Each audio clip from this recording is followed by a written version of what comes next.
یہ ہے لاہور کا 5 مرلے کا وہ گھر جہاں رہنے والے شہری نے چند سال قبل بھاری بجلی کے بلوں سے نجات کے لیے گھروں کی چھتوں پر سولر سسٹم لگایا۔ بڑھتے ہوئے بجلی کے نرخ، لوڈ شیڈنگ اور ہر ماہ آنے والے ناقابل برداشت بلوں نے شہریوں کو مجبور کیا کہ وہ اپنی جمع پونجی لگا کر سولر انرجی کا سہارا لیں۔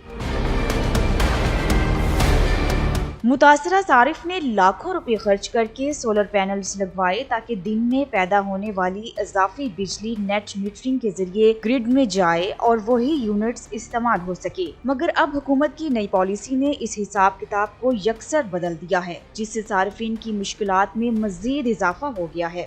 دیکھیں، ملک میں مہنگائی بہت زیادہ ہو گئی ہے، بجلی زیادہ مہنگی ہو گئی ہے، اوپر سے گورنمنٹ نے نیٹ میٹرنگ کی پالیسی جو ہے وہ چینج کر دی ہے۔ لاکھوں روپیہ خرچ کر کے گھر پہ سولر سسٹم لگایا ہے، اور اس سے پہلے تو ہم مستفید ہو رہے تھے، بل جو ہے وہ زیرو آ رہا تھا، لیکن اب جب سے گورنمنٹ یہ نئی پالیسی لے کے آئی ہے، اب اس کے مطابق تو جو بل ہے وہ زیرو نہیں آئے گا۔ سولر انرجی ایکسپرٹ سلیمان خالد کا کہنا ہے کہ اس فیصلے سے سولر صارفین کا اعتماد متاثر ہوا، جو صارف پہلے ہی مہنگائی کے بوجھ تلے دبے ہوئے ہیں۔ جو پرانا کنزیومر تھا اس کا 7 سال کا لائسنس تھا، اب وہ بھی افیکٹ ہوگا، وہ بجلی کا یونٹ ایکسپورٹ کر پائے گا 25 روپے کے حساب سے، جو نیا کنزیومر ہے وہ تقریباً 10 سے 11 روپے کے حساب سے ایکسپورٹ کر پائے گا۔ لیکن ستم ظریفی یہ ہے کہ جو پرانے کنزیومر تھے، جن کا لائسنس 7 سال کا تھا، ان کے لیے بھی نیٹ میٹرنگ جو ہے وہ ختم ہو گئی ہے۔ نیا نیٹ بلنگ نظام ملک بھر میں نافذ کیا جا رہا ہے، جس سے چھوٹے گھروں سمیت تمام سولر صارفین بہت متاثر ہوں گے۔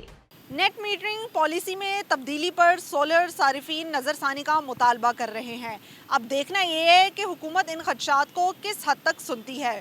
کیمرہ مین شبر زلفی کے ساتھ سمنا کمال، 365 نیوز، لاہور۔